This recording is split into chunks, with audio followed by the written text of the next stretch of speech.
Howdy, friends and floorheads. This may be the world record cliffhanger on Third Floor Wars because we left, of course, on a cliffhanger 4 months ago. Now, for those of you that are binge watching this on video on demand on YouTube, you just got done watching the last one. But these poor folks and myself have been waiting 4 months to do this Devil's Bargain. But before we do that Devil's Bargain, before we jump in, a very quick recap to remind those of you that have been watching live. The score was a simple one, of course. The Umbral Means found out, based on some breadcrumbs that had been picked up by Lamplighter, that the bill hooks have a series of secret passageways, right? So they're essentially going for gaining those passageways as far as oh god, what's the term? I'm blanking. Mechanically, it's territory, right? Claim. A claim, Turf, right? yeah. Right, turf, right, to gain turf. So they come up with a brilliant plan. They're going to use deception. They go into this archive pretending to be billhooks, dressed to the part. They make it through the front gate guy. They meet the archivist, and the archivist is supposed to have known that they were coming. And we had a great flashback to figure out why he knew that they were coming. The secret stairway is opened, and Lamplighter, Talus, and Overwatch head upstairs to the secret room. And Reagan, of course, stays downstairs with this archivist. They get up there, and there's the secret room. They're just going to go grab the secret plans, and turns out Aaron, who is one of the captains of the Billhooks, not only shows up there, brings 4 of her very large friends, and our players discover that this was a trap that she had set. So she put out fake breadcrumbs to lure the Umbral Means up here, and now her intention is to do very bad things to them. Downstairs, Reagan discovers that our innocent, bumbling archivist is actually a billhook as well, but she does not have any time for that. So after a bit of a wizard's battle, she unleashes with a critical success an unbelievable amount of electroplasmic energies that come from everywhere and zap the ever-living daylights out of our guy. So we left Reagan downstairs with this guy on the ground after she zapped the shit out of him. Upstairs, Lamplighter, Talus, and Overwatch decide, oh, this is a trap. Let's have a flashback. And a very, very well-constructed flashback from Roman, where the idea is that, oh no, we knew it was a trap. In fact, we knew it was a trap, and we made a deal with Ulf Ironborn to put Aaron in a position that the Umbral Means will now have an upper hand. So Lamplighter says to Aaron, oh, no. We knew this was a trap. And as a matter of fact, you know how your father is in prison? Well, and you know how you think you have people protecting your father? Well, those people are actually on the payroll of Ulf Ironborn. So if you think that you're going to hurt us in any way, ramifications of that will fall to your father, because he's not nearly as safe as you thought. And Roman, I think you had like 1 die or maybe 2 die to roll for this. What action were you using? This, I believe, was a sway, so I have 1 die, and I was waiting for your Devil's Bargain. And I think you got an assist from Talos, if I remember correctly, Yes. right? So I was assisting with the details of the names of the daughters of the guards of the sons. That's right. So you're in a desperate standard, and right before we were to roll those 2 dice, and we made a bit, rightfully we talked about like, this is it, right? This decides if this score goes well or not, and really decides like how much severe harm is going to be spread around the 4 of you, or the 3 of you at least. And Roman says, Lamplighter wants a Devil's Bargain. And I gave you the first part of that Devil's Bargain, which is Aaron is going to believe you on a success. Mhm. And she's going to know that you are in a position to hurt her father in prison.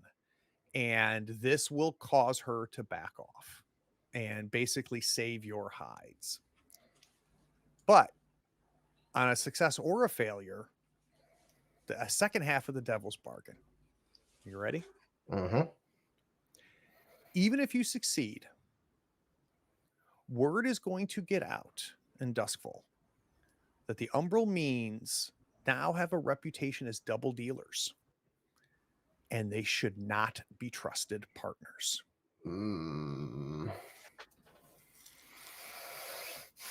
So while Roman considers this, the way the Devil's Bargain works in Blades in the Dark is in this case, Roman's going for another die. So he's going to roll 3 dice, which, obviously increases his chances of successes by 50%.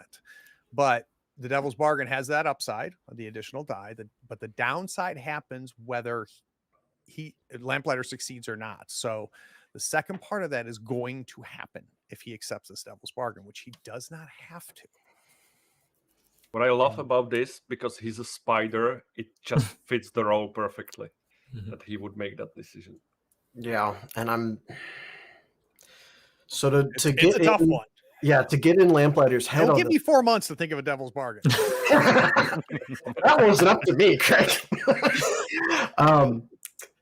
So for the audience, to get inside Lamplighter's head on this one, the Umbral means already don't like we don't like our names being in people's mouths. We want, unless it's like, oh, those guys couldn't do anything, like they never get any jobs done.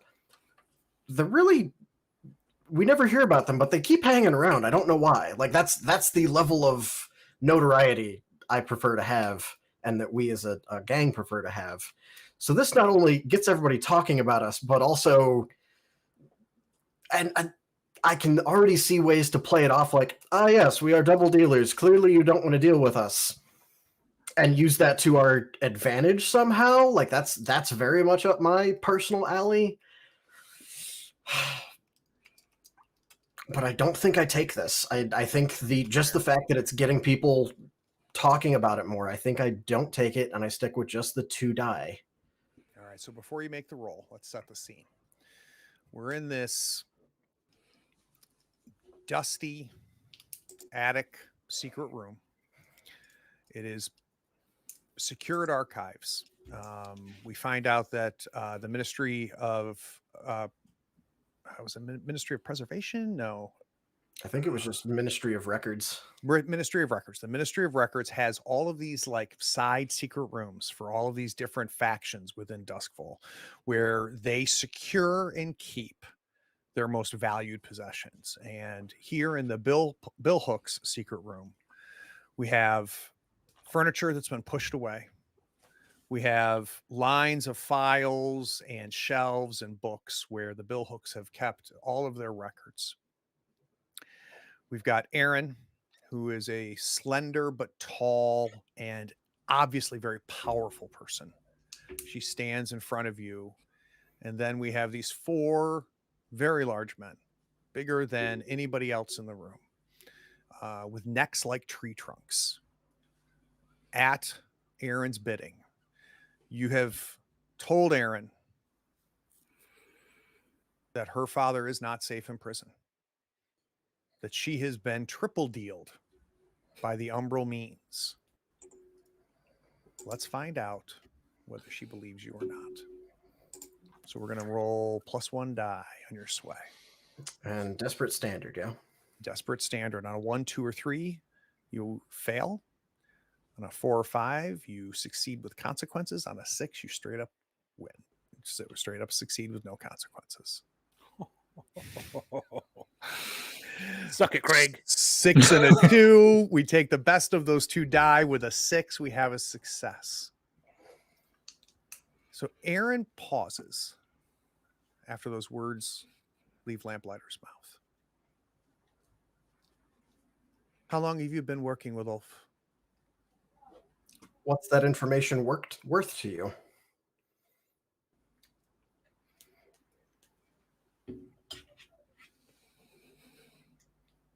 A lot.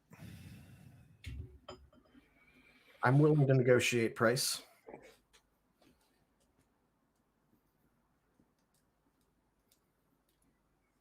Nobody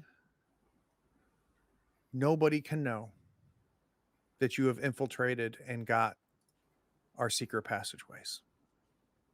If it gets out that the billhooks can't secure our most treasured possessions, nobody will work with us.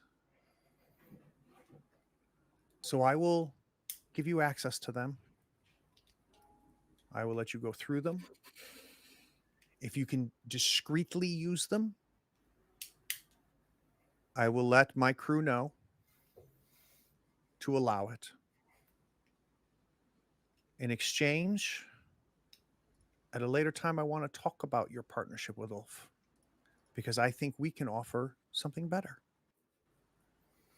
And of course, once you're finished going through the papers, we'll all just leave. And as we see Lamplighter kind of nodding his head as he's considering this offer from Aaron, we cut downstairs. Reagan, I'm imagining you're standing in a powerful stride that I don't think we have ever seen before. Just dominant stance, legs wider than your shoulders. And on the ground is our poor little archivist / billhook. And we still see the green veil energy just emanating and jumping from pores in his skin. And Reagan, you realize he might die. And in Duskvol, that creates a whole new set of problems, because if someone dies in Duskvol, immediately the bells go off, and that brings a faction into play that nobody wants to deal with. So I think as we like kind of look at all of the destruction and what's happening to this man, we just kind of hear like it's silent except for like slightly accelerated breathing. That then we just hear slow down, and there are 3 long breaths as we see like Reagan reach down to her hip, slip on the carved mask, and that last exhale, we see that Reagan's eyes like flash, look up, and they are fully white. And I'm going to both mark off my mask and a ghost key, because I would like to find a way out of these archives that isn't here anymore.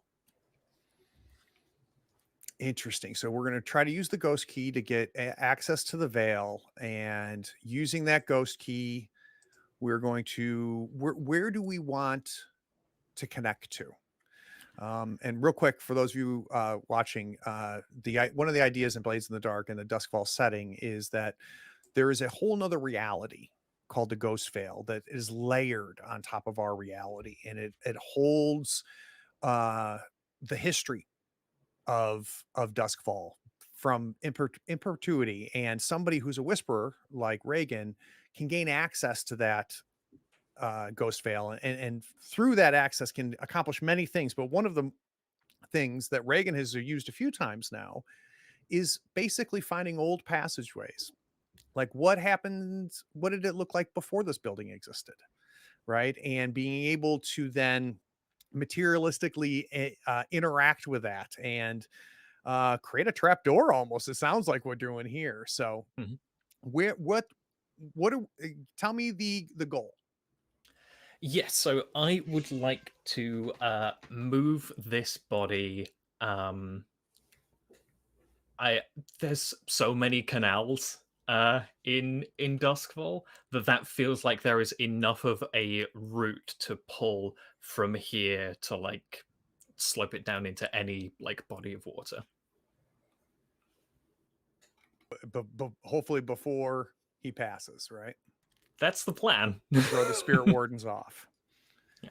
I thought you were going to try to save his life, but that's not what we're doing. It was an option, Joe, just so you know. Well, too bad for this guy. He can drown and suffer because he stabbed me. Fair. Fair. All right. So Morality. what's the action? So the action is going to be Okay, a so the tune. action's a tune, and when the player just declares the action, then the GM decides what the position and the effect are. The position determines, how much danger is Reagan in right now. Is this a desperate action, which means even upon success, the situation is so bad it's it's a barely getting by, or is it controlled, which means Reagan's safe, right? So regardless of what happens here, the consequences are minimal for Reagan. Or is this risky? Because of the fact that the spirit wardens are involved here, I'm going to make this a desperate action for Reagan. Now, next is the effect, and this determines upon a success, what does success look like? So Joe has made it clear that a success should be that the body goes into a canal. And really the second layer of this is that the spirit wardens are thrown off, that the spirit wardens don't come knocking on the archive, do not start questioning Reagan about killing somebody, which is something you never want to be convicted of. I'm going to give you standard effect. So I'm going to make this desperate because the spirit wardens are involved, but standard, which is that, yeah, this is going to fool the spirit wardens and the body will no longer be here. So what do we have in a tune? 2. We have 2 in a tune. Is there anything that we want to do to try to improve either the position, the effect, or the number of dice you're rolling? Yeah, so this could be really big. Like, we have this whole web set up that there is a conversation that is being had right now. Like, we know that we have outplayed them, hopefully. Or Reagan believes that everyone else has like done their duty, and we have outplayed them. So I need to basically buy time for people to be able to have this conversation and make these threats, have a negotiation. And Ghost Cops showing up would put a damper on the situation. So I am going to push for an extra die, just to hopefully make sure. Right. So one of the resources that the characters have is stress. And if you acquire 8 stress, then you gain a trauma and you're taken out of the score. So Reagan currently has how much stress, and what is it going to be after adding 2? I believe I just dropped the roll. I'm going to have 2 stress left, which hopefully is fine. Ooh. Hopefully it's fine. All right. That's right, because you had that huge resist to avoid Yes. the major harm and turn it into a minor harm. All right, so we've got 2 plus 1 die. So we're going to roll 3 die. Same thing. 1, 2, 3 is a failure. 4, 5, 6 is success with consequences, and a 6 is a success.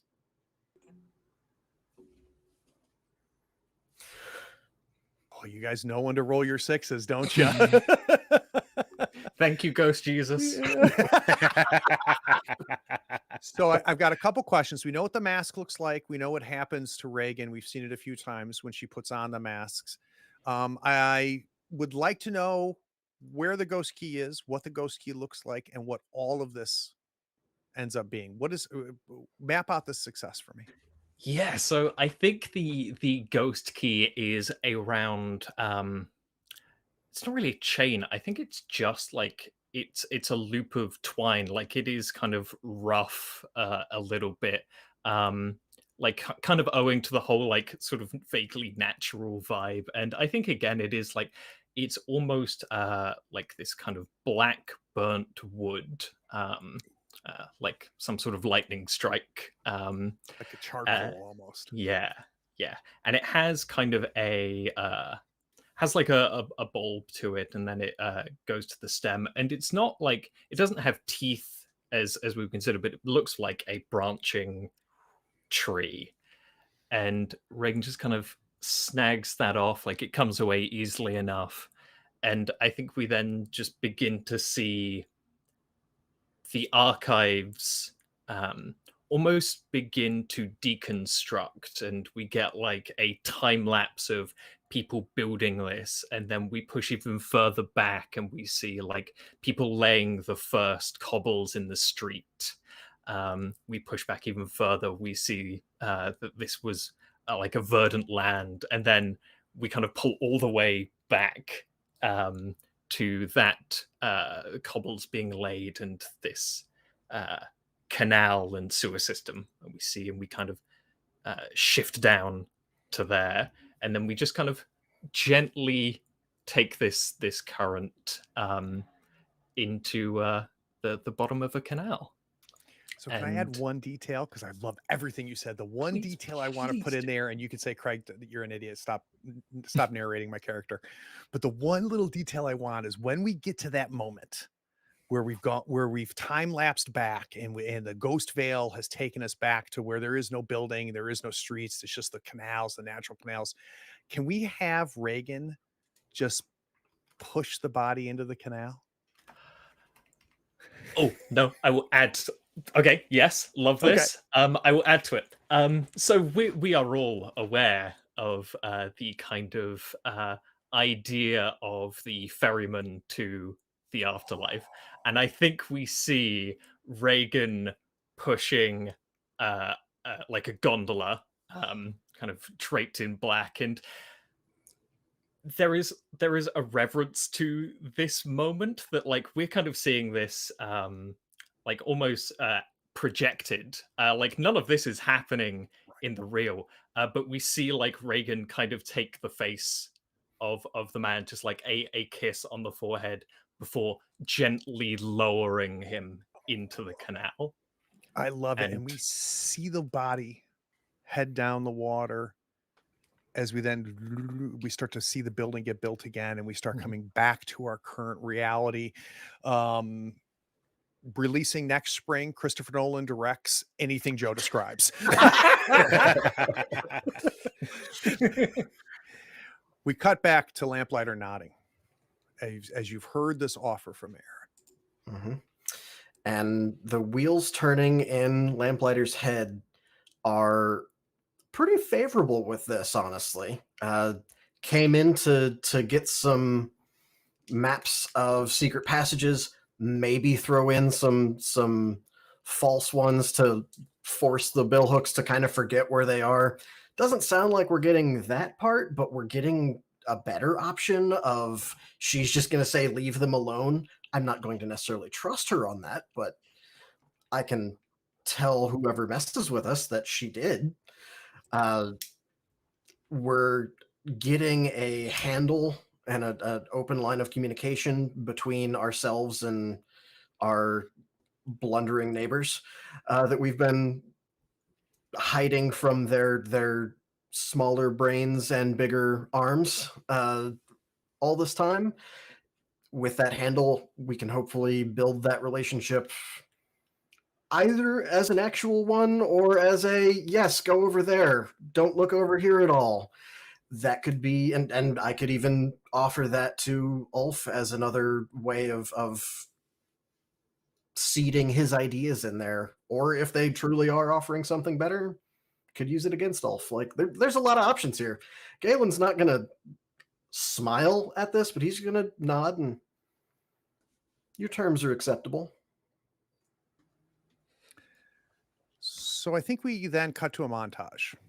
The beginning of that montage is the four goons with Aaron, and initially wanted to put forth umbrage to this deal, and immediately shut down by Aaron.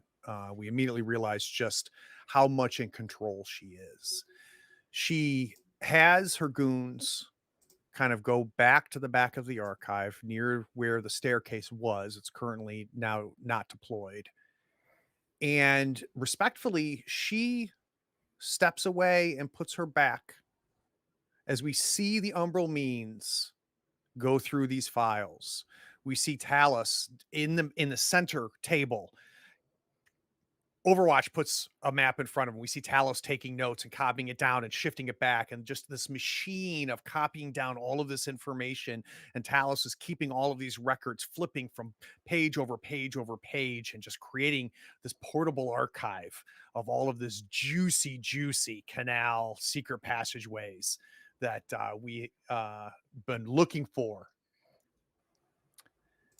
That is a successful score. Way to cut the score real short with a bunch of sixes. Hey, Craig, can I add something to that? I would love that.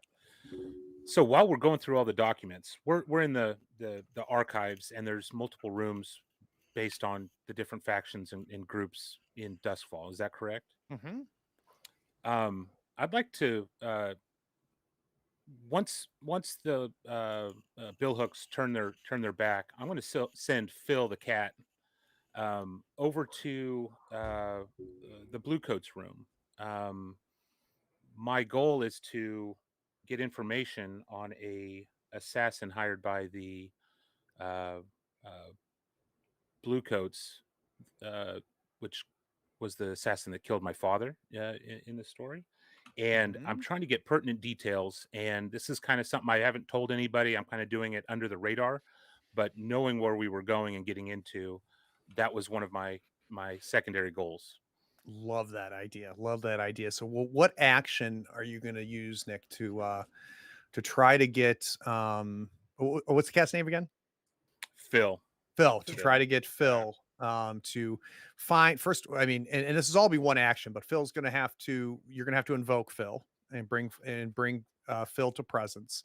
You're going to have to, hopefully with nobody noticing, get Phil to infiltrate and find where the blue coat secret archive is, and then successfully search to find this information. So let me give you limited, because I think that a lot needs to happen. So I think your effect is limited. But on a success, or which is a 4, 5, or 6 is a success, right? You will get everything I just talked about, right? You will bring Phil to bear. Phil will find the blue coat room. He will find information about the assassin that killed your father. And I'm just going to give you risky at this point. The billhooks have got their back to you. It's definitely not controlled. So I'm thinking limited risky. Limited risky. Mm-hmm. I'm thinking prowl here, because I'm fair. trying to do this under the radar from everybody in the room. I'm good with that. And that doesn't, and technically I should have had you tell me the action before I did the effect, but it doesn't change it. So yeah, Okay. I'm good with prowl. And sneaky in several ways, right? Sneaky because we don't want Erin and her goons to know what's happening. To a certain degree, I don't know if you want Lamplighter and Talus to know what's happening. Right. And we need a little bit of prowl on the for Phil as well. So I'm totally good with that as an action. So Sounds what do we have good. in prowl? I have 2 in prowl, Okay. and I'd love to stress myself out as much as possible to gain a die. Okay. I mean, it's been 4 months. I think I can take 2 stress to gain a die. Is that right? You can. And where does that put you? That puts me at 3 die. Great. Dices. All right. Lord, bear me strength. Oh, fuck This yeah. game is so Phil. easy. Don't know why we even bother rolling. We'll just say stuff that happens. So, Nick, I will tell you what Phil finds, but I need to know what the success looks like. So don't narrate what Phil found, but everything leading up to that, I want to know. Being in his ghost form, he's conjured, brought into an existence, out of sight, behind a bookshelf, and kind of give him the old cough and whistle, and we think alike, and he knows exactly where to go. We pre-plan this, and he's just walking through walls, just like a playful little cat, heading towards the room that he knows where it's at. And let's say he finds the billhooks room. He Blue stumbles coats. in. Bluecoats, sorry, yes, Bluecoats, and there's a let's say there's a black book of some kind that is kind of isolated by itself. You know, there's something special going on, and he just paused through the book looking for a date, a time, a transaction of when Elisa's father was killed. Finds it, makes a mental note of exactly who, when, and any of the details that are there. That's how I see Phil the cat getting there, and then just walking jauntily all back to where we are in the room. Yeah, and the only thing I want to add to that, if it's all right, Nick, is I want Phil to bring something physical back to you that has this information. So let's maybe have Phil tear out a page, and bring it back to you. That works. So we see that as part of that montage, and I have as, one part of the montage. Just let me know Please. when it fits to you. Once we will be returning to meet you, Stacia, downstairs. I would like to have my step in, if it's now or if it fits later. In the yeah, montage. let's do that. So the bill hooks, Aaron and the bill hooks, have you go down the steps first. You guys get downstairs. You see Reagan, no archivist, and also no lights, right? Because she blew the lights out as part of this critical success to do it. We see Aaron kind of looking around, and the closing of the staircase lets her know that it is now secure. There's no way for the Umbral means to get back up there now. And once that is the case, she and her goons leave, giving you a moment for the four of you to be reunited in the main archives outside of any kind of secret documents. And maybe the moment as the group is approaching Reagan, Talos is asking, Reagan, what happened to Scappa? Where I thought you were supposed to wait here with him. Killer late fees. And as you are mentioning this, and stop me if it's nonsense, but it's mainly a story point.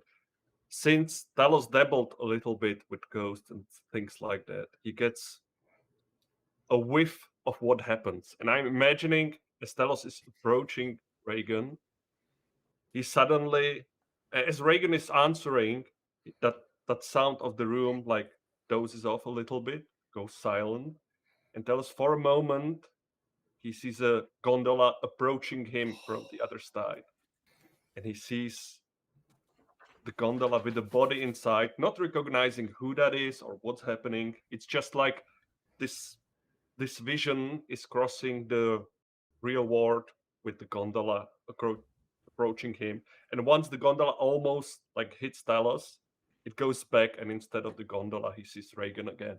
It's like maybe it was a few seconds, maybe it was a full minute, while Talos was standing there, not understanding what's happening.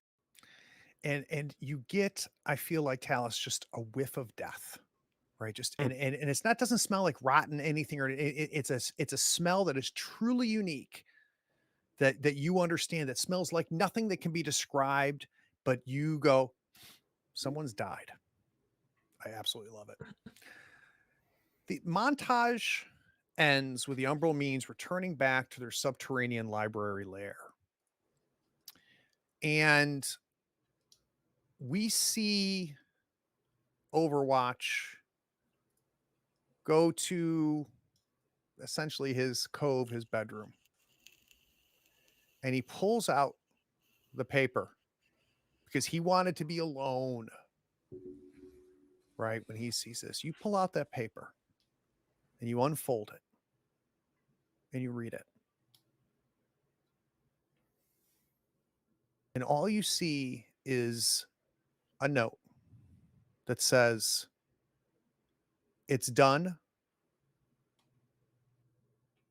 Deliver payment as promised." Signed, Aaron. That bitch. We're going to go to break.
Okay.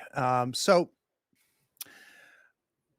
one of the million things that I love about Blades in the Dark is the 2 modes we play in. We just played the score, which is, the very active mode, but the second mode is very clearly defined as downtime. So this is what happens between the scores. And this is a meta channel discussion, right? It's players more than characters, but there could be character moments that happen during downtime as well. And there's several things that we cover. First, we cover payoff, which is how much did we make as part of the score. Then we cover heat. Heat determines how much attention not only are the Umbral means getting as a result of this score from like the Blue Coats and the Duskvol government agencies, but also heat from other factions within Duskvol. Then entanglements. So I don't care how good a score goes, there's always some level of entanglements that occur that complicate things, ramifications from the score. And then we do downtime activities where each of these players will have by default 2 downtime activities to try to improve, manage, and we'll walk through that. So let's start off with payoff. So if someone wants to bring up the sheet for the Umbral means, with payoff, the crew earns 2 rep per score by default. So let's go ahead. And right now your rep I have at 2. Yep. Let's go ahead and add 2 more. So who's in charge of that? I got it open. I can if you do want it. me to. Okay, great. Go ahead, Václav. Yeah, okay. +2 then. Yep. So that puts you at 4 rep, which is going to, as the rep fills up, that's as their tier increases. So right now they're tier 1.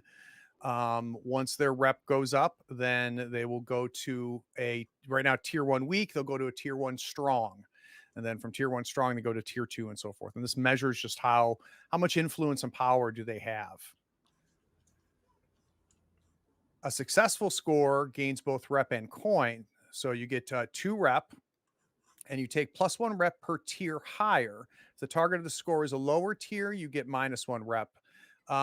What is the tier of the bill hooks? Let's see here. Let's quickly look at the bill hooks. I want to say they're tier 1. In the book, it's tier 2, but I'm not. Oh, they're sure tier if 2, it's so that's another rep. in King.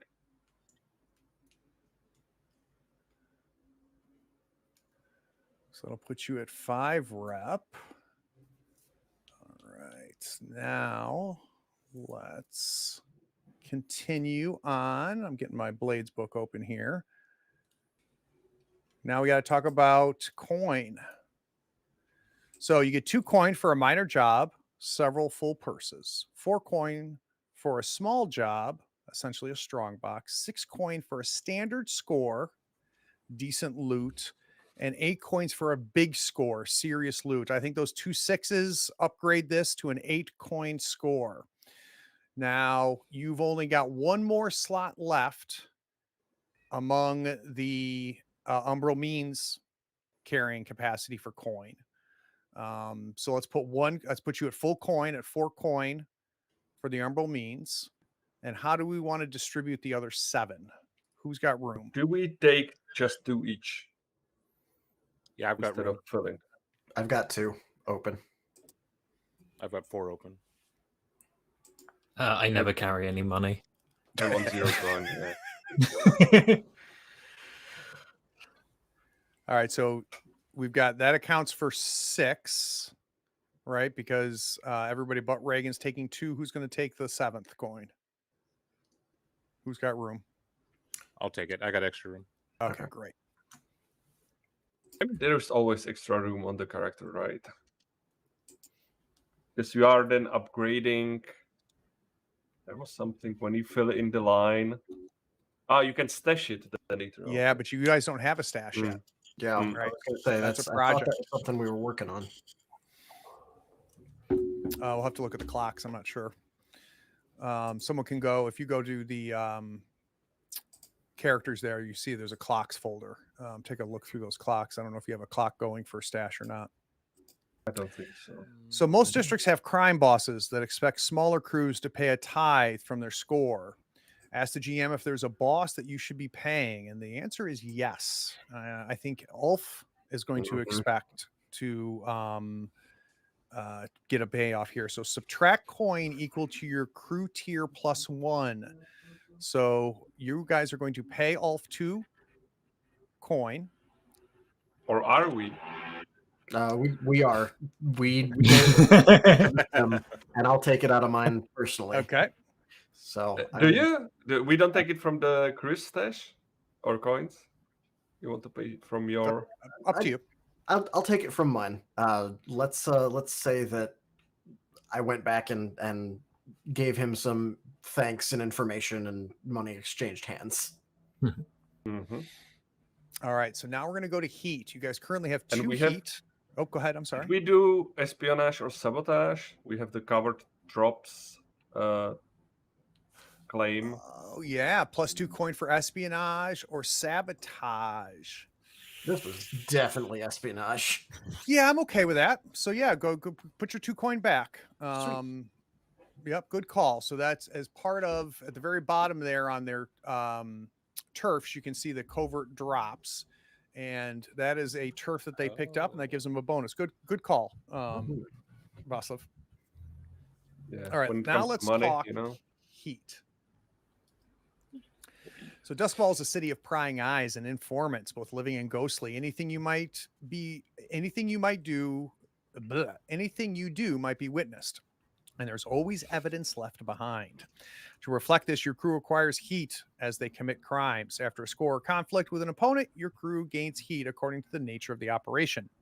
Now, we had a consequence during the score that automatically added 2 heat. So let's go from 2 heat to 4 heat because of that consequence. And at 0 heat, it's smooth and quiet, low exposure.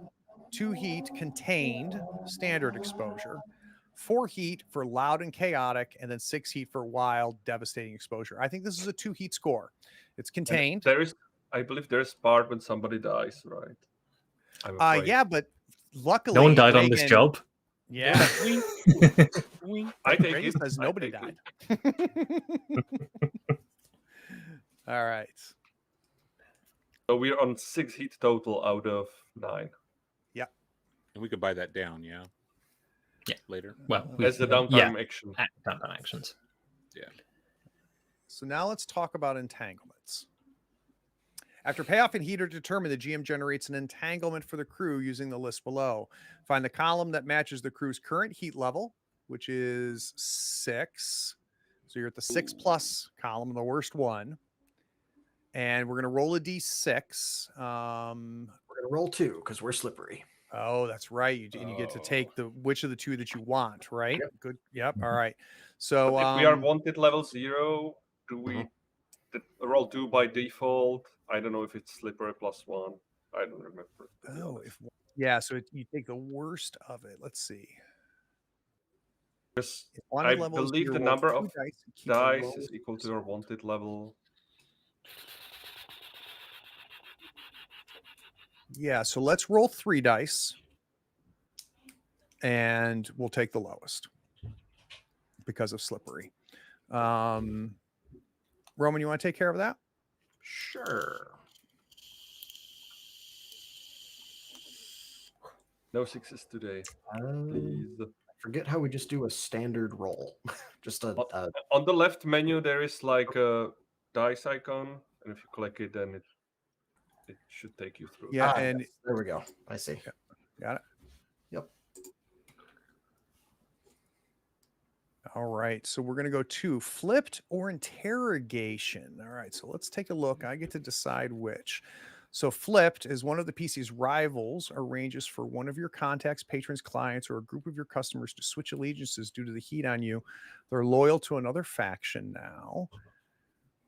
Or interrogation, the Bluecoats round up one of the PCs to question them about the crew's crimes. How did they manage to capture you? Which one do I like?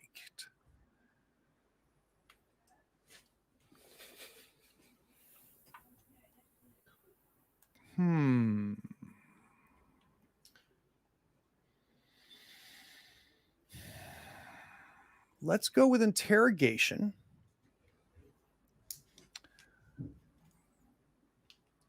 Who do the blue coats nab?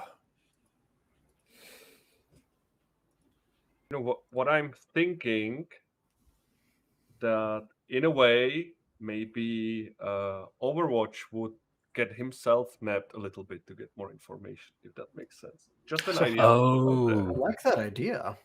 that's rad. Or they're still So- holding on to that damn knife I left behind with my name on it. Episode 1. So you get picked up, Overwatch, brought down to the station. And the results of this are either you're going to pay the blue coats off 3 coin, or they're going to beat you up, which gives you a level 2 harm, or you're going to tell them what they want to know and add 3 heat. And you have the option of resisting any of these 3 consequences, which means pick one and then resist it, and then it's a standard resistance roll. But I don't know what your stress situation is right now. What's your stress situation? 4 of 9 or whatever it is. 4 of 8. 4 of 8. So yeah, you can resist it, but yeah, you'll stress out unless you roll a 5 or a 6, right? Yeah.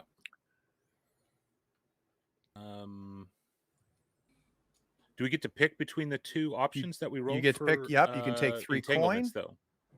Yep, you can take 3 coin. You can take a level 2 harm because they beat you up, or you can add 3 heat to the crew. And this is a group decision. It's not just Nick's.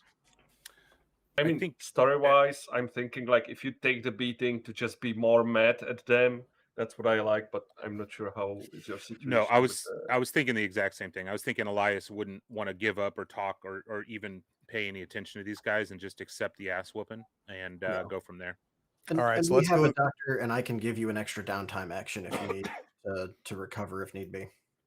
you just Yeah. build the rage on top of that. All right, so Yeah. let's add a level 2 harm. Level 2 harm. And let's have that be broken hand. So where does that put you harm wise? Is that your first harm? That's my second level 2. Ooh, so you've got 2 level 2, and what is the what is First that? one's severe burn.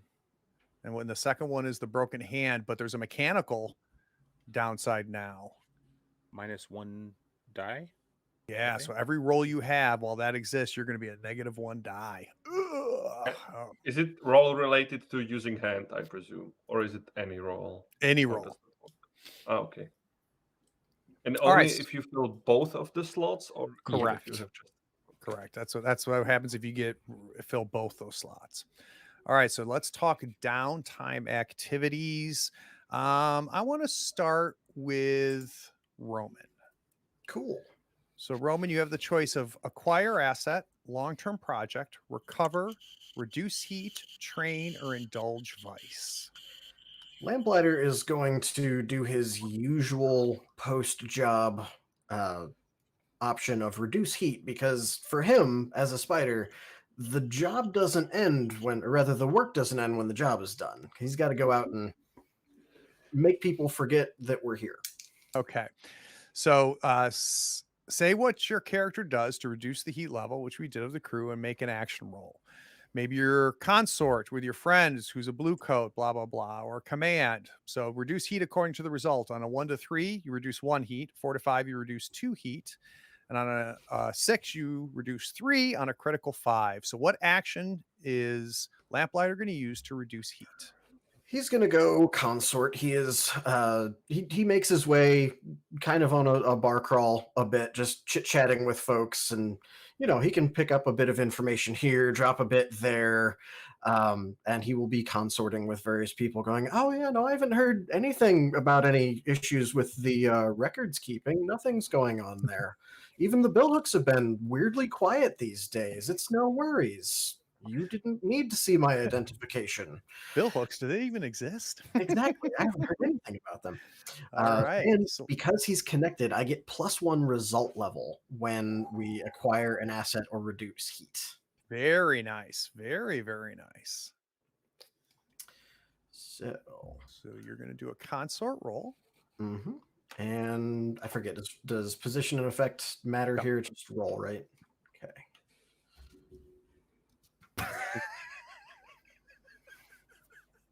A 6. I wore my good Um, hat today. So we're going to upgrade that to a critical because of your special ability. So I would like you to reduce heat by 5. Nice. Oh, sweet. And where does Hot that put damn. your heat now? We are on 1 heat. Oh, wow. That's huge. Yeah. Okay. Let's now go to Vaslav. What is Talus going to do for his first downtime? Talos is going to take a simple thing. Talos will train inside. First of all, because we have an upgrade, so that would put me 2 strikes into inside track, and basically he would continue.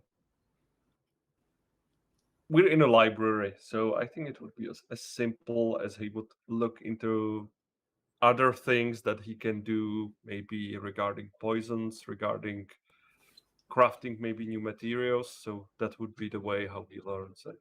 He All right, studies so let's inside. bring up Talus's sheet. And your insight, you're going to add 2 to insight. Bring me to 4. That brings you to 4. Very nice. Joe.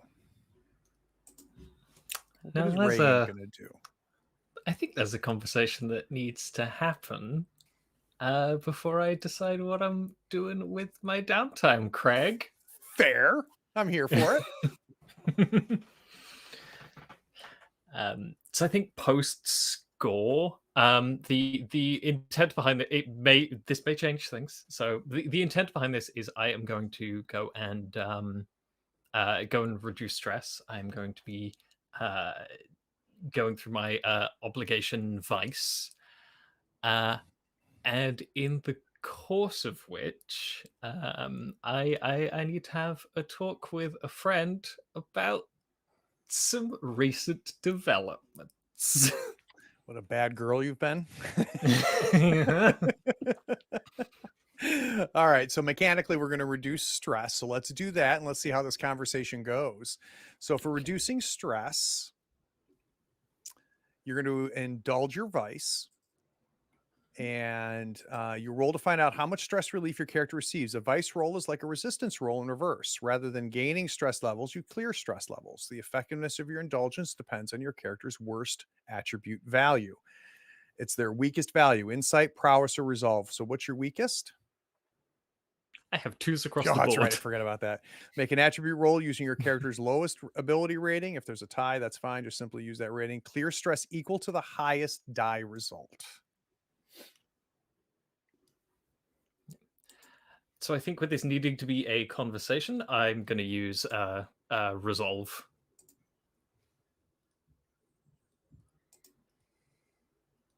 So, okay, not Perfect. great. So we're going to drop your stress by 3.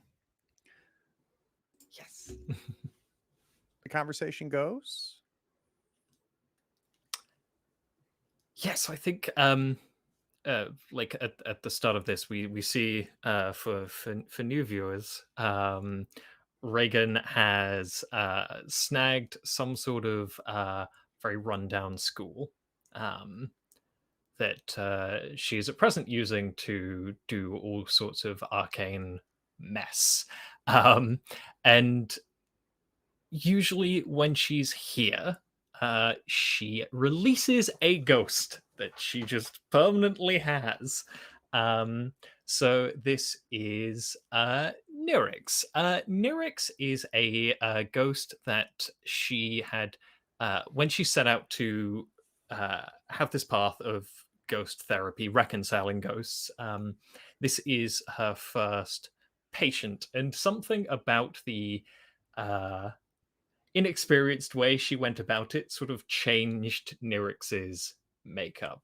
Nyrix is now a ghost that wanders the streets of Duskvol, possessing people just to get their rocks off. I say there. Nyrix is very fluid in how they present. Usually, it's based solely off the previous form they've taken. So I think when she pops Nyrix out this time, like they're dressed like very, very dapperly, like a far too large top hat, a kind of cane with a sort of like a vulture motif, and yeah, they pop out, and I think they start to bring start bringing Reagan to task about. Well, and if it's okay, I'm going to play Nyrix. And as they manifest in a very deliberate regalia of high class, high station, they appear before you, and usually this is the check-in. Mhm. Nyrix looks you up and down and turns their back on you and walks to the other side of the room in silence.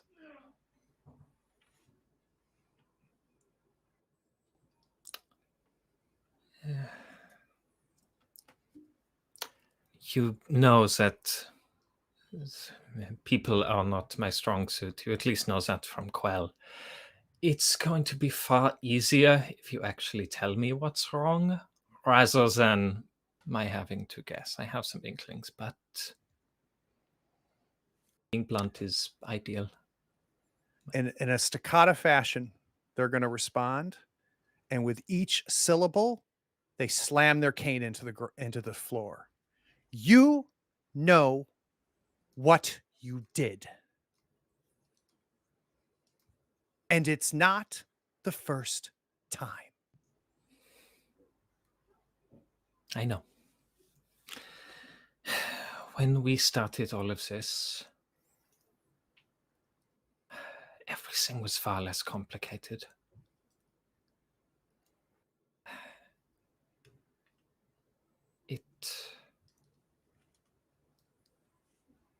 I had lost everything. Lost direction and found something that I could actually do. And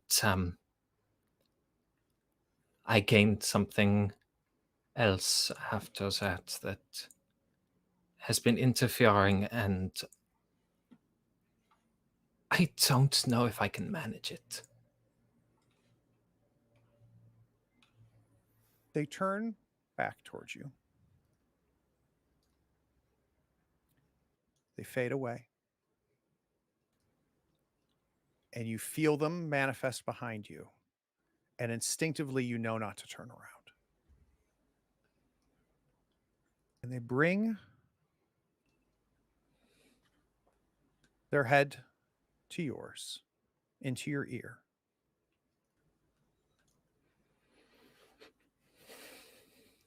You're not the innocent girl you pretend. I know your intentions are good. But you must do better.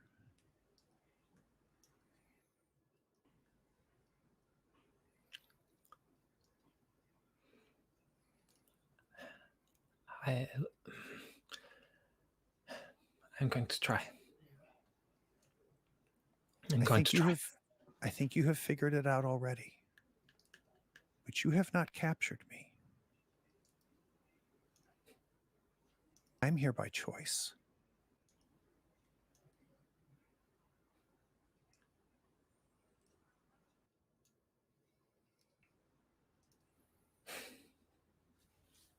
Well, thank you for sticking around. I will become worthy of that choice. It's not real clear, Joe, when they dematerialized, but they definitely didn't hear all of what you had to say. Overwatch. Well, Overwatch is hurting a little bit. I think my main goal is I need to find a physiker, and we've acquired one prior, so we get an additional die to reacquire. Is that right? Sure. Yeah, I'm not real. I don't. That sounds right, but I'm good with that. So you want it? So we're gonna do acquire asset, right? Yeah. I think we Look. we looking at the discussed this. box, We have a dog. The Mhm. question is what quality is the dog, and that defines how many dice you can get for the healing. It's gonna match your quality, if I understand correctly. Right? So it's Yes, gonna it's- match your it's- tier. So it's a Yeah. tier 1. It's going to match our tier, but at the end of last season, we acquired. We had the long-term project to get a doctor that will actually take care of us. We still don't know who that is, but Well, that's going to be. I think it's we're gonna be about to fun. find out. Hey. So but yeah, it'll be our tier is how many dice there are. great. So Nick, it's going to be a tier 1 physiker, which you guys as a crew acquired. Who is it? I wasn't prepared for that. Any suggestions, guys? Jesus. Dr. Hambone? Please help Nick. Dr. Eustace Hamilton. I like it. I think that their main deal is like they operate their like main practice is that they are a veterinarian. Yes. I love But this. they have like a service on the side. Awesome. And he knows about Philip, right? In that case. Yeah, he works on Phil all the time. I think maybe it's Phil that says, I know a doctor. And I'm imagining I love it. I'm imagining Overwatch like following Phil's like directions on where to get, and gets to the doctor like, this isn't a fucking doctor. But you visit the doctor, and let's work on your long-term project. This is a recover roll. So your healer rolls tinker for a PC with a physical ability or the NPC. So it's going to be 1 die, and we need to create a clock real quick. So let's do that.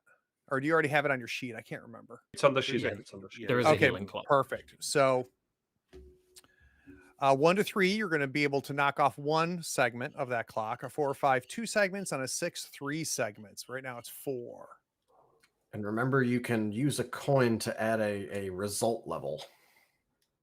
Yeah. Or get a die. I will do a result level. I think that makes more sense for the heal or for the yeah, because it'll be Well, if you get a 6, you won't need to. it's But after there's the still fact. critical level.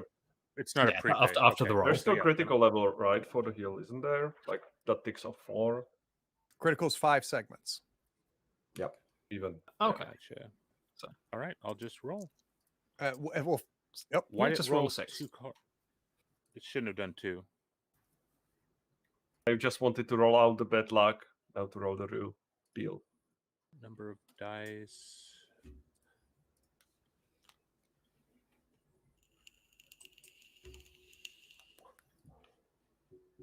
I'm just gonna roll off of Yeah, finesse just do a because 1d6. it's just 1d6. There we go. All right. 4, 5. Is So the 2 same. segments. So you're halfway there. Okay. Which one are you working on? The broken hand for sure. Got it. I think My it's burns all of can them. stay, and it's stinky and Is it? everything else. So I think when you heal, you drop all the harms down by 1 level for Oh, 1 okay. clock, I believe. So it'll drop both of those down to minor. If it's filled in, it will. Yeah, exactly. Beautiful. All right. So we've got Vaslav. What's Talus going to do? Or did we I already do was you? I used that time to think about the long-term project, and I will go simple. I will try to do. I had to pull up the rules. It's called a line thrower, which is a tier 2, and it's basically that lets you climb on the roof easily, or maybe between two buildings. It's a like high-tech grappling hook, if I may say so. Interesting. So tier 2 makes it a 6-segment clock. Is that right? Yeah, that's the thing I don't remember about the crafting, because there's a whole part about it, and Well, we'll make it 6 for now. yeah, let's do that. All And right. 6 makes sense for such a thing. Okay. And then let me make it visible to you in Foundry. So give me just 1 second.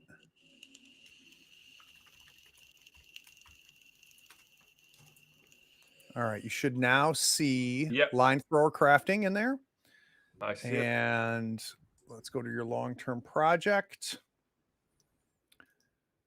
I think the first part that I want to do is to get the knowledge, maybe to get the first blueprints, or to get the hint like how to start, because Talos is good with bombs and poisons and these things, but he really never created such a more complicated mechanism.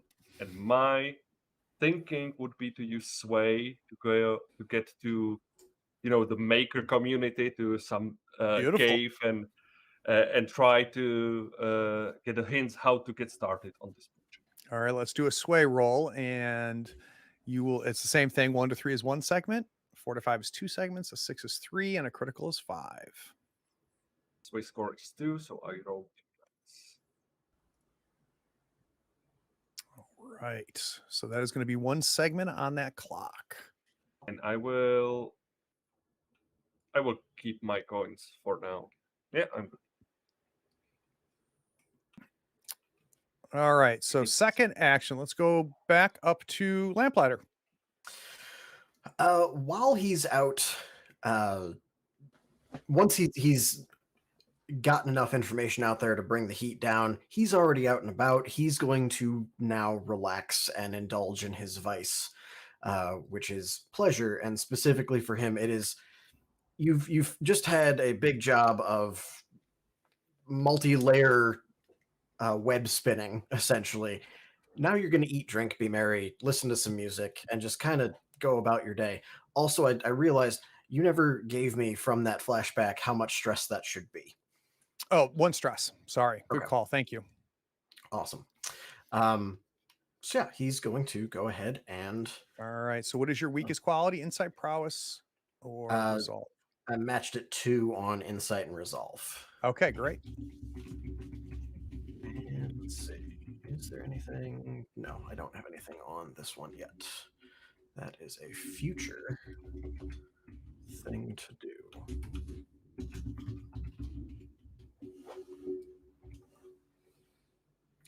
All right, so that is a 5. You clear off 5 stress. Very nice. Nice. I'll put you down to 1 stress. Very, very nice. Joe, what is your second downtime? So I think it kind of starts with like Reagan spends several hours just like from that moment, like just spend several hours like sort of just sitting where she was standing and like vaguely disassociating. Don't worry about it, it's fine. And I think like her eyes just kind of snap up, and we kind of see as she like makes her way back to the hideout, and we see she makes her way back to the school carrying like a bunch of books, and I am going to be training. Ooh. I'm kind of setting up for my next level, or when my XP comes in. So yeah. Excellent. So what are we going to train in? I'm going to train resolve. Okay, great. And that is going to take you up. Yeah. So that fills up your resolve. So let's empty out your resolve. And where are you going to put your dot? I'm going to put it in a 2. Very nice. Very mixing. Now I don't need to push for everything to feel safe. And I think we have upgrade in resolve. No, it's prowess. Sorry. Yeah, prowess. Yeah. Okay, so Overwatch, what is your second downtime? So, real quick, a retcon. I will spend a coin to go up a tier. I forgot it was a tier, not just a bump in the value of the die roll. So I will take the third segment for the coin. Great. Instead of, and then Can I attempt this again? You sure can. All right, and that'll be a coin for my second one, right? I know you get two No, no, for free. third one is Third one is okay. Cool. So yeah, I'm just gonna go at it again, and I will roll a single die. Yeah, it doesn't matter what you roll. It's going to clear it out, right? Because you've already got 3 segments filled. Yep. All right, so let's downgrade, and you can do this right on your sheet. Let's turn severe burn down to the less effect to let's minor burn. maybe it overlaps with the healing. I just remember this because we are doing it like 3 weeks ago or something. I remember that if you Oh, get does it more roll? ticks, yeah, it rolls over. Oh, I that's believe. nice. You know, and that makes sense because you can get it. You could get 5 segments, right? Mhm. Yeah. Very nice. So you rolled a 5, is that right? I rolled a 6. You rolled a 6, so that's gonna be So if 3 I- segments. So you're gonna If add. I Do can I 2 go more up to a segments? crit for a coin? Oh, getting No, that's greedy off there. a 2, right? A crit is off a 2 die, 2 6s.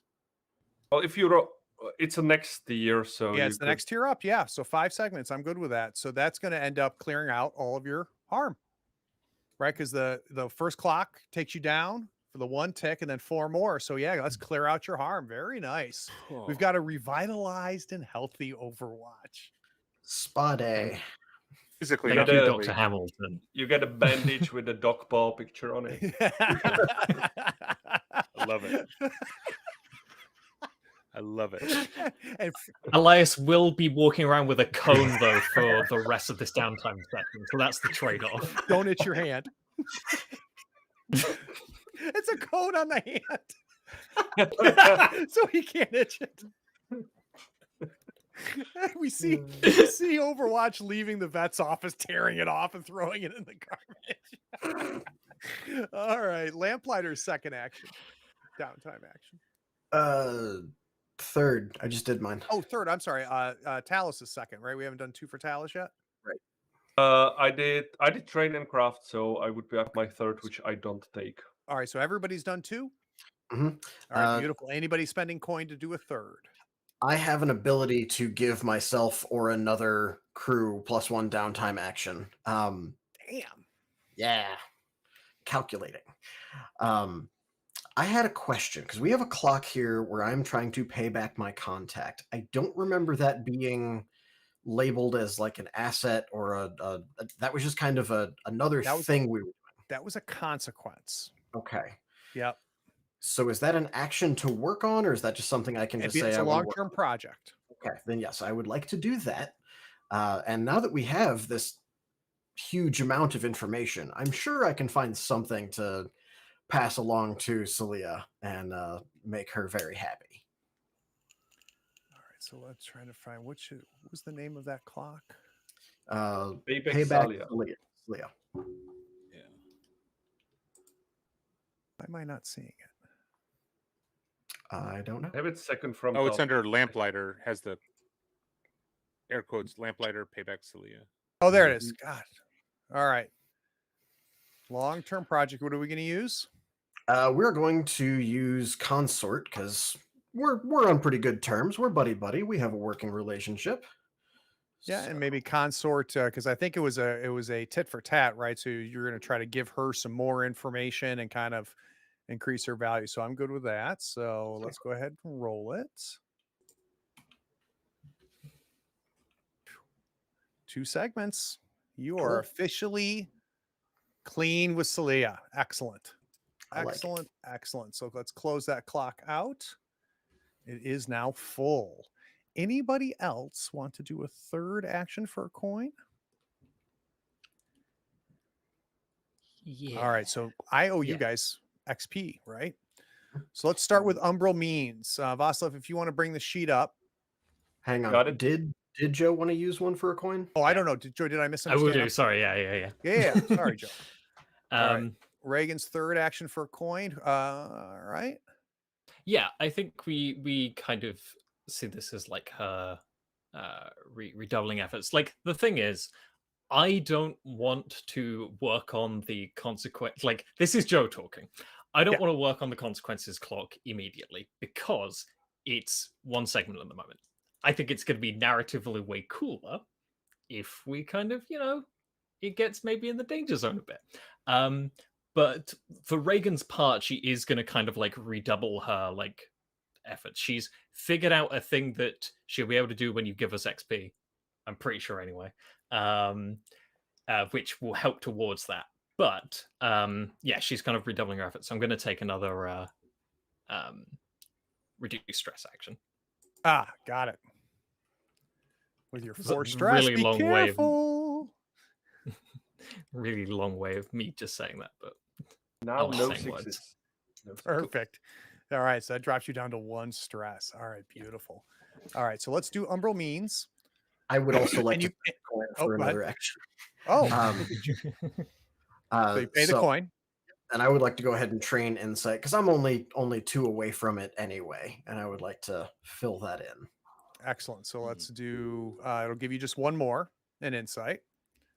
2. We have a train insight and prowess. Oh, you have both of those. I didn't realize that. So where's the dot? So let's clear out your insight track, and where's the dot going to go? The eternal question of add more dice on the thing I'm good at, or get another die on insight overall. Or do you work on your resolve? Because that's your resolve is your weakest attribute, right? I only get 1 point there, though. True. Yeah, you're better off training here and then maybe using resolve as far as your XP triggers. I'm with you. Yep. Yeah, I think that's what I'm going to do. I think I'm going to go ahead and bump up to a 3rd die on survey. A 2nd die. Or no, I'm looking at Talos. What the hell? Yeah, you're looking at me. Helps if I look at the right person here. All right. Yeah, I think he's gotten to a point where his ability to just take in a whole room at once Love it. is just improving. So we're gonna add a Yep. 3rd So die you're there. at 2 dice in insight, 2 dice in resolve, and 3 in prowess. Very nice. All right. Can I finally give you some GDXP? No, I want to spend a Fine. coin for a third. All right. So the Real first quick, thing do is the same thing I see with it looks prowess. like we already gave ourselves the secret pathways. Did someone already do that?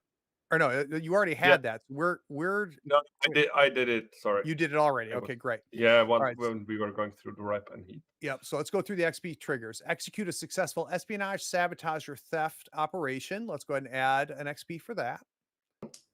Yeah. Contend with challenges above your current station. That is another XP. Yep. Bolster your crew's reputation or develop a new one.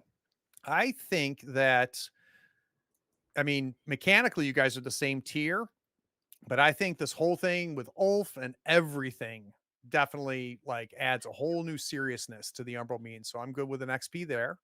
I would agree with you. I would honestly argue that we did that twice in here because Talk to me. So we bolstered our reputation with Ulf. That's like I walked in, he was like, "Yeah, I saw the breadcrumbs," and I said something. He was like, "That's clever." It made him notice me as opposed to be like, "Yeah, you're Fair. here, cool."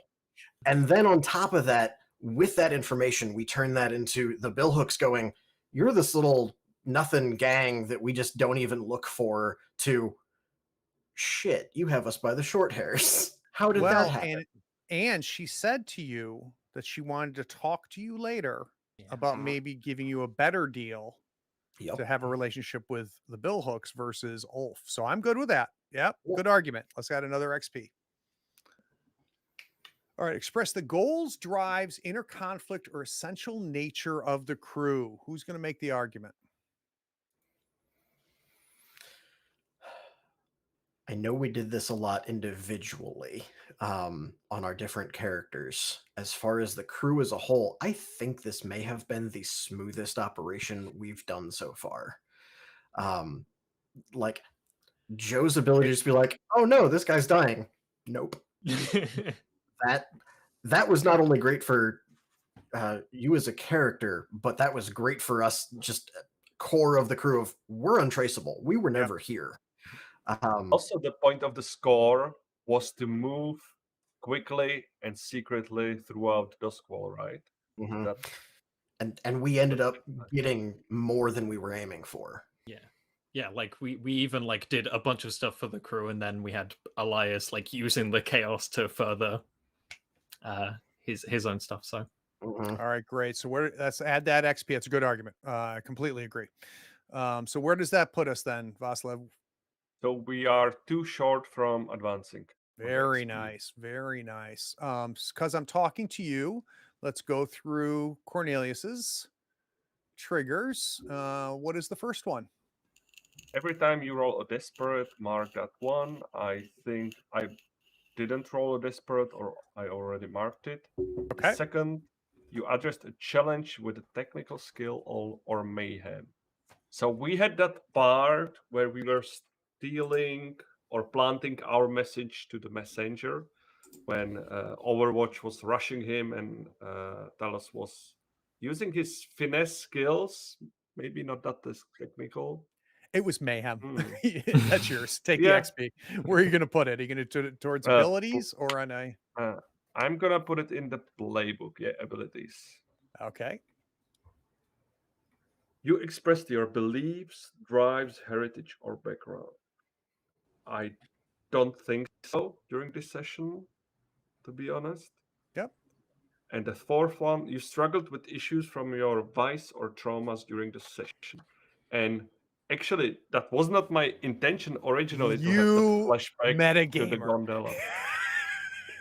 It's definitely haunted. Definitely. It's So you're but I swear to God, I didn't realize the connection. I So- did it for the fun so part. here's the thing though, Vaslev, and I'm not saying I believe you, right? But here's the one thing that's a little bit different about Blades than a lot of other games. And it's something that I know that people don't like about it, but there is a meta level that is acknowledged and not, I mean, it exists in this game. So you are rewarded for this. You are expected to do this. The reason that it's part of the XP triggers is for this meta knowledge to be involved. It informs you. So there is no, like in other games, you're like, oh, I wasn't really, I really like, no, you say, yeah, that's why I did that. But Okay. so that's great. So definitely where is that going to go? And I'm continuing on the abilities track. So Excellent. there's All that. right. Is that it for Cornelius? Mm-hmm. Let's do Reagan. oh, here we go. So I have marked my desperates. Perfect. You addressed a challenge with knowledge or arcane power. Would you like me to count the ways? Let's walk through So it. so we had our addressing it through the use of my new ritual. Got to show that off a little bit. It didn't quite work, but hey. I then fried a man to death with lightning, with magic, and then journeyed our way. We got to have a beautiful look at the ghostly canals. No question. That's 3 XP. Where's it going? So I believe I can only add 2 because I happened multiple times. Oh, that's right. It which maxes is- out at 2. That's right. So guess Mama's got a new ability, and I'm so excited for this. It does max out your abilities. Very nice. And what ability are we going to add?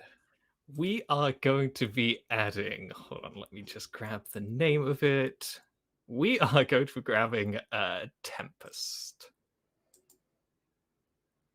So I can push myself to do one of the following: use lightning as a weapon. Hey, I don't now need to torture ghosts to do that. I can just do that now.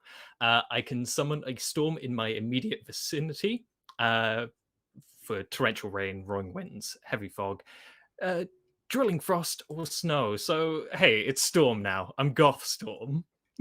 That's really, really cool. That's really, So really good. cool. All right. All right. Expressed beliefs, drive, heritage, or background. So, despite what it looked like during the play, given 4 months rather, I did have time to think about this. I did have time to like maybe save this guy. But no, I chose to let this person pass because Reagan believes that it would be better for the world as a whole if there was some sort of change that could occur that she is invoking. How so? With the general work that she is doing. This is one less just criminal guy wandering around, and it's now more of an option for change. Interesting. So by allowing this ghost to be unleashed in Duskvol, you potentially have a new client. Yeah. Okay, I like it. Excellent. Excellent. I think I'm gonna start throwing some stuff into prowess for that. Struggled with issues from my vice or traumas during the session. Hey, guess what? My vice is very mad at me. Yeah, I'm good with that. Where do we want to put it? Yeah, I'm gonna keep hitting prowess. All right, so let's put your prowess up to 2 now. All right, beautiful. Who's left? Me. Galen, walk us through it. All right. So I've already put my one desperate in there for my sway that we did at the perfect time. Perfect. Express your beliefs, drives, heritage, or background. Not so much on the heritage, though I did have a nice moment where realized that Ulf and I are the same heritage where we come from. Not really expressed there, but that's going to be something I think about in the future. But as far as like drives and background, definitely. So we always do spidery, spyish BS here. And Galen just swims in that. But specifically, his background is military. He was a military spy playing both sides, essentially. Yep. And this moment of now I'm balancing the two of them, that is home. That is home for him. Yeah, that's an XP. That's easy. Cool. Struggled with issues from vice or traumas. Don't currently have any traumas. Had a great time out. Did not have this. But addressed a challenge with calculation or conspiracy. I think we did this just the entire session. Because we had our setup of how do we get in. We conspired to say, oh yes, we're totally billhooks. We promise. And had excellent fake IDs for that. Realized that, oh no, this is actually a setup. Wait, no, it's not. It's our setup on you. Like big plays there. I think we got 2 out of that one. That's 2 XP. So you got 3 XP. Where are we putting it? With as much as I want to work on resolve, I think I'm gonna that's gonna get there eventually. I'm gonna throw all 3 of these into abilities. Oh, nice. Very nice. All right. And then we haven't done Elias yet, have we? No, not yet. All right. Walk us through your triggers, Elias. All right. So addressing a challenge with tracking or violence, not so much this session. The closest was sending the cat to go get the paperwork, but that's not really... That's an XP. That's tracking. Mm-hmm. I dig it. Where are you going to put it? Well, then I'm going to upgrade prowess. I have Very 1 left nice. on it. Let's clear it out. from- And where's the doc going to go? I'm thinking I'm going to up prowl 1 more to 3 and make that kind of a hyper focused That's your thing. ability. I love it. The next XP trigger, you express your beliefs, drives, heritage, or background. Not so much this. He's been well reserved this round. And then you struggle with issues. Oh, go ahead. Yeah, sorry, one thing about the prowl moment. I have a munchkin note here because we have ability everyone steals as shadows that increases our prowl, finesse, or tinker up to maximum of 3. So if you don't put it on 3, you can still get it to 3 from this special abilities of the crew, I believe. One more time.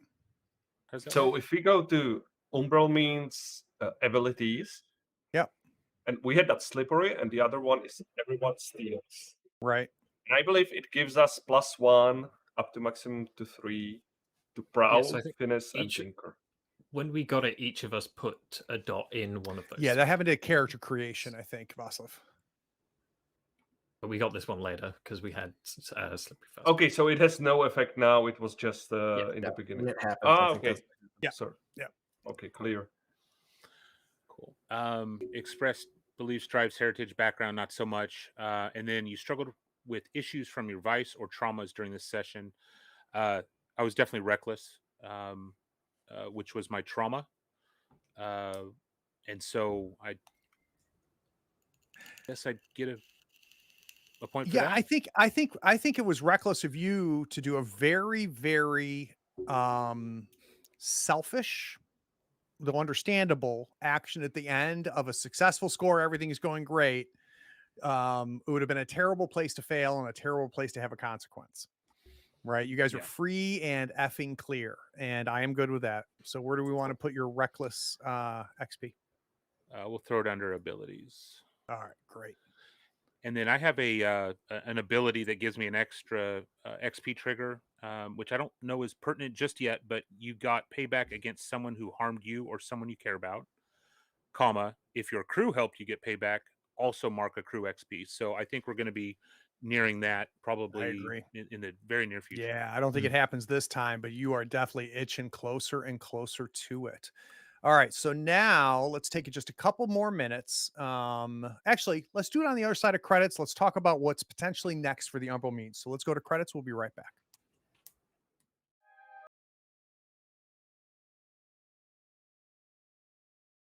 Things in the state thing online. Oh, look at you. Look at you, wedding performer.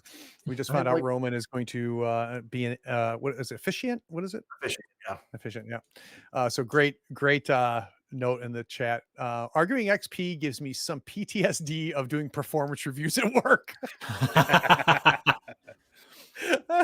I think I'm exceed expectations. That's great. All right. So lot going on. We're going to quickly do stars and wishes, and then I want to, and we're not going to lay out everything, but I'd like to talk a little bit. What I'm thinking is we just kind of throw out what's active, right? So that between now and our next session in the cast chat, between that, we can start figuring out what our next score is going to be. But let's do stars and wishes. For you not familiar with it, this comes, I think, originally from I want to say the Gauntlet is responsible for stars and wishes. I might be wrong, but it's a wonderful thing that I've brought to our channel. The idea is each player, not character, each player talks about the star, and the star can be another player, it can be a moment, but I want to know what was the highlight of this session. So let's start with you, Vaslav. What is your star moment or star character? What was the highlight of this session for you? Think it's a tough one. There were many good ones. Yeah, it usually But is with this crew. It was the interaction with Ulf and this whole like it's not your tribe, it's our tribe thing, and building a new relationship with Ulf and all this thing. It was basically it was the cliffhanger and the highlight of this one. Started. Yeah, and it's hard. I think this episode and last episode, because these are kind of the same, right? They're like once with the score, I should say. Like I think it's a close fight, but I think this was like, you know how in a TV, like, you know, that has a cast, you know, you see like, you know, one character tends to own the episode. I think this was a lamplighter episode, it's a lamplighter score, but boy, Eustacia was not going to let it. She was going to take second place. That's for sure. But yeah, no, I'm with you, Vaslav. All right. How about wishes? And so for those of you watching, wishes is the opportunity for the player to let the whole table know that this is really, I would really love to see in a future session. So what are you wishing for us as a table? So I think it's like when you're watching series and they're getting to the conclusion that you collect several cues or clues, I should say, and I would like to see the follow up on the Overwatch's story. Roman. Stars and wishes. What's your star? Stars, I definitely agree that between the 2 episodes that made up this heist, that everybody got a moment, and they were all good moments. I, with as much fun as I had doing Lamplighter stuff, I think Joe takes it with the you stabbed me. I will now leave you on death's door and then lovingly deliver you into its embrace, where we will not have a problem from it. Like, mwah. And then you build that into the drama that you're having with Nirix. I mentioned this off camera, but I love how this system, yeah, you have the meta XP aspect of it, but you have, because it's not so number crunchy as something like D&D or Pathfinder, you can kind of play with the idea of, yes, my goal is to cause drama for my character so that I can eat popcorn and watch them deal with it. And I love that that is like a driving force for Joe, especially. Yeah, I agree, and I'll tell you, I am more attracted, Roman, to systems that really foster that idea of, play your character like they're going to die tomorrow, right? Let's push it. Let's hit the metal. Versus like a D&D or Pathfinder, which is, again, this are just different ways to play games, right? One is not better than the other, and just because I prefer one over the other means nothing, because I'm an idiot. But I like the idea of really us. I like characters that I can just like lean into, that I can just press the gas pedal on and be ready for the consequences, versus I'm level 13. I have been spending, the last 8 years of my life to get here, so I'm going to be cautious and min max and the whole thing. And again, I think I've mentioned it several times on the podcast as well as here, like that, all that type of play I get in my miniature gaming, right? Of that level of tactics and strategy and build and stuff like that. I don't want it in my role playing games. I want to ride the character like I just stole them and get the most out of them. So I'm with you. How about wishes? Wishes, I definitely, because right after Joe's moment, like, Nick came out of nowhere with that, I need to go get information. I was like, yes, do the thing. Like, I want to see what happens with Overwatch's finding, and well, now we know, apparently, at least, who said yes to the hit. I want to see how we deal with that, especially with how that can interact with everything else that Lamplighter is weaving.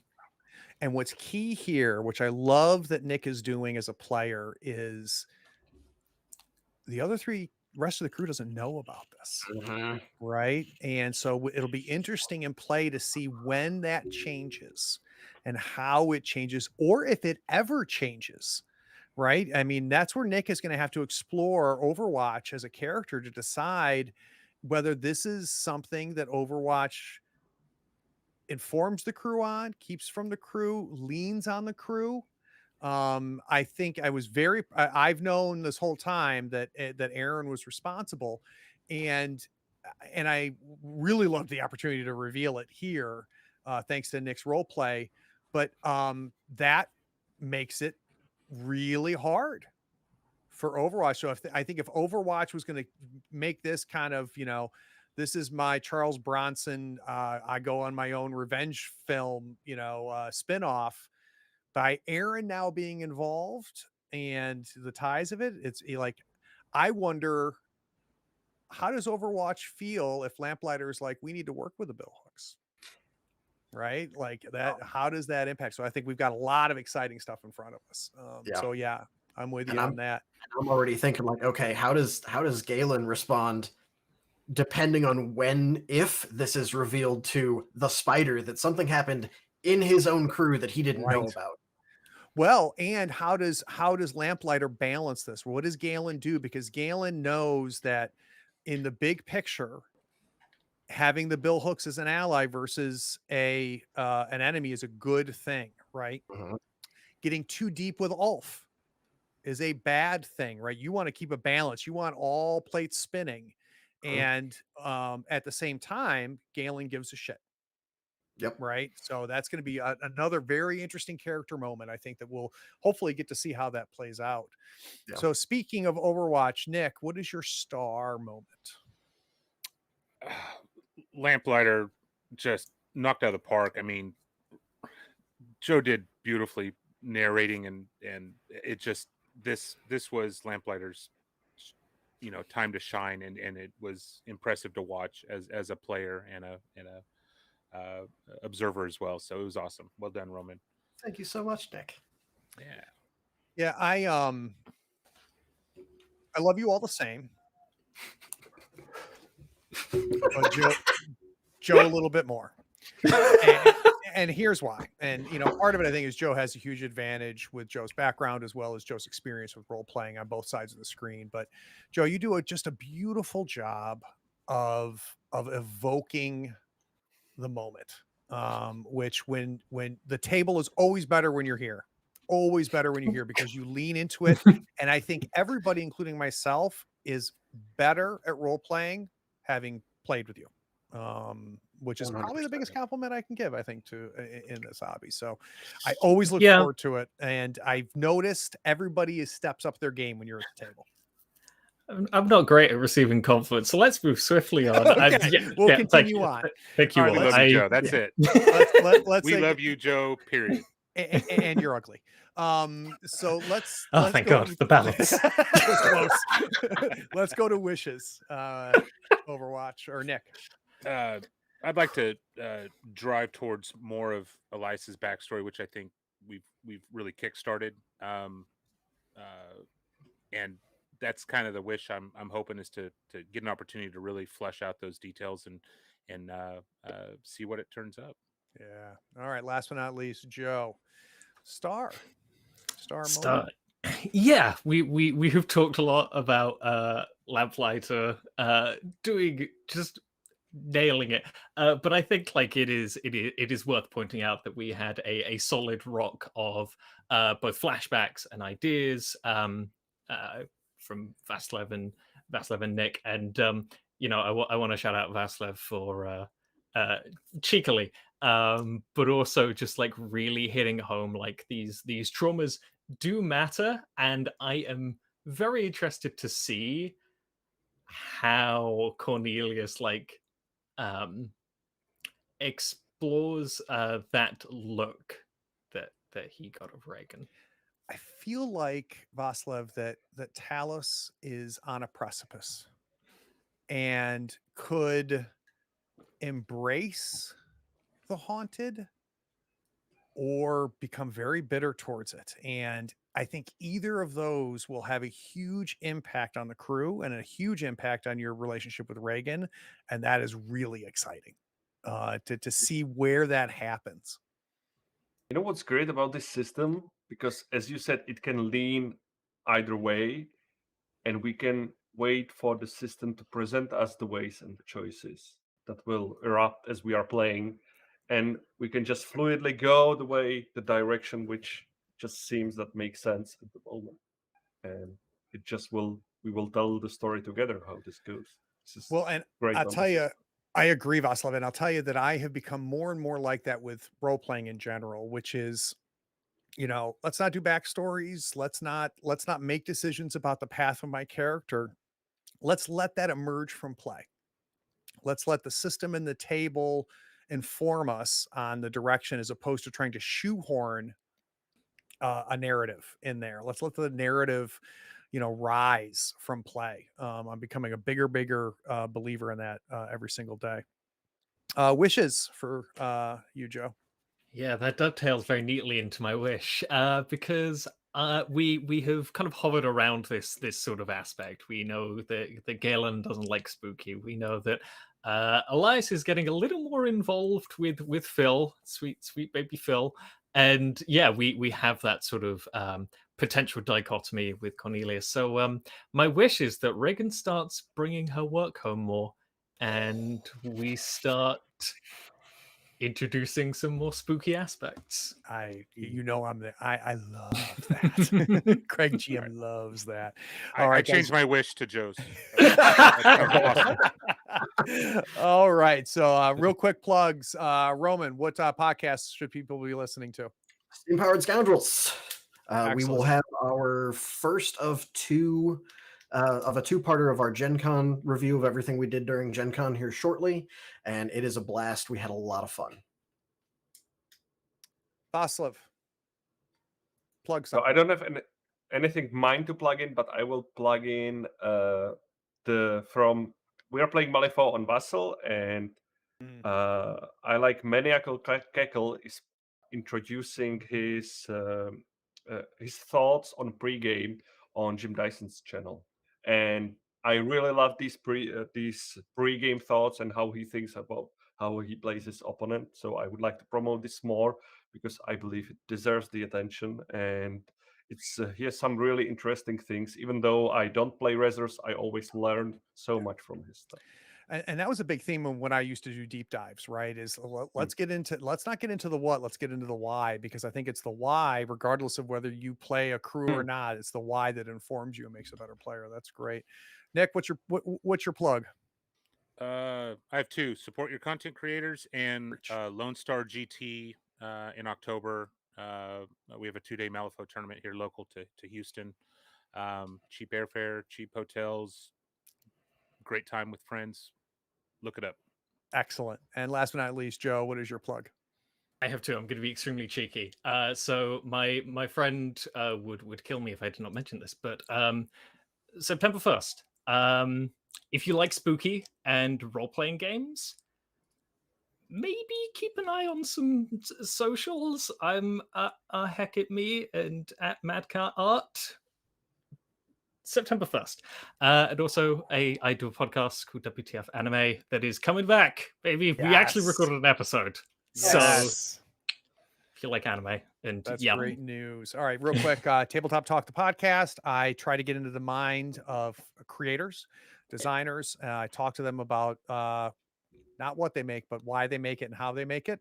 So if you're not subscribed to that, check it out. I think you'll like it. And then this coming Tuesday, we've got a very, very interesting game coming to the channel. It's called Babies and Broadswords. It is Imagine Rugrats and Muppet Babies meets Dungeons and Dragons. And we've got one of the creators, Jason, coming on to be the sitter. That's what you call the GM. And we've got an amazing table of players all playing babies. And I'm one of them, and I cannot wait. And my interview with them is also coming out this week on Tabletop Talk. So it'll be a double dose of Babies and Broadswords. And then this week from today, on the 27th, we have Web World coming to the channel. And again, another creator GMing and running it for us. It is the Spider Apocalypse, the end of the world, but it was giant spiders that ended it, not zombies. It is mechanically a fascinating game. You can get the PDF for next to nothing on itch. Web World, and I cannot wait to play this. It's a really, really interesting game, and it's post-apocalyptic horror. So unless you're an arachnophobic, you definitely do not want to watch that. All right. Love you guys. We're going to go ahead and put up the end screen, but we'll also then talk about when to schedule next. So follow us on all the socials so you know when episode 9 comes. Take care. Bye-bye. Later, y'all.